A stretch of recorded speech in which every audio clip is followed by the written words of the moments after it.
पोलिसांच्या गाड्या फोडू नका, पण मग कायद्यामध्ये असं कुठे लिहिलेलं आहे हवा काढू नका, असं कुठे लिहिलेलं आहे?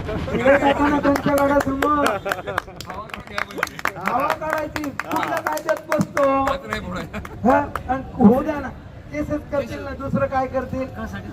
एकदाच फाशी देतील ना, मला किती वेळा फाशी देतील, पण माझ्या किती माया बहिणी विधवा झाल्यात. त्या तळेगाव मध्ये 78 लहान लहान पोरी विधवा आहेत. का? दारू आणि नोकऱ्या नाहीत, आणि नोकऱ्या गेल्या जातीच्या सर्टिफिकेट मुळे. 12 पोरांच्या नोकऱ्या गेल्या, आत्महत्या केल्या होत्या पोरींनी, त्या माणसांनी आत्महत्या केल्या. लहान लहान पोरं घेऊन त्या कोणाच्या तरी शेतात रोजानं जात आहेत.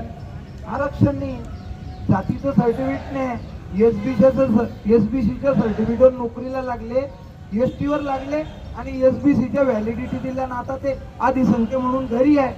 अधिसंख्य ही शिवी आहे. या निर्लज्ज माणसाने आम्हाला अधिसंख्य म्हणून शिवी दिली.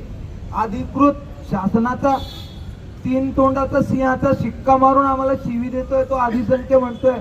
अधिसंख्य म्हणजे नाज आहेत, क्रमात न येणारे संख्येत न बसणारे. ही शिवी आहे आणि तो शासनाचा शिक्का मारून तुम्हाला शिव्या देतोय. आम्हाला लाजच वाटत नाही. विकल्यात आम्ही रमेश पाटलाकडे नेऊन.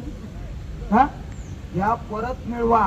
आमच्या भावांना सांगा, आक्रमक आंदोलन करा. आणि तुम्ही जर जेलमध्ये जायला तयार नसेल तर घरी भाकऱ्या वाजा. कमीत कमी त्या माय मावल्यांना सांगा, त्यांच्यात दम आहे, पण तुम्ही त्यांना घरात बांधून तुंबवून ठेवलंय. त्यांना आणा, त्या करतील. एकदा त्या भाडव्याच्या हातामध्ये बांगड्या घाला, तेव्हा त्याला समजतील आणि त्या करू शकतात. तुमच्यात आता दम राहिलेला नाही भावांनो. तुम्ही माझे बांधव आहेत, तुमच्यात आता तो दम राहिलेला नाही. आता त्या मावल्यांना पुढे करा. ती एक बाई इथून तिथे पायदळ जाते, एकटी बाई पायदळ जाते, तिच्या सोबत कोणी नाही.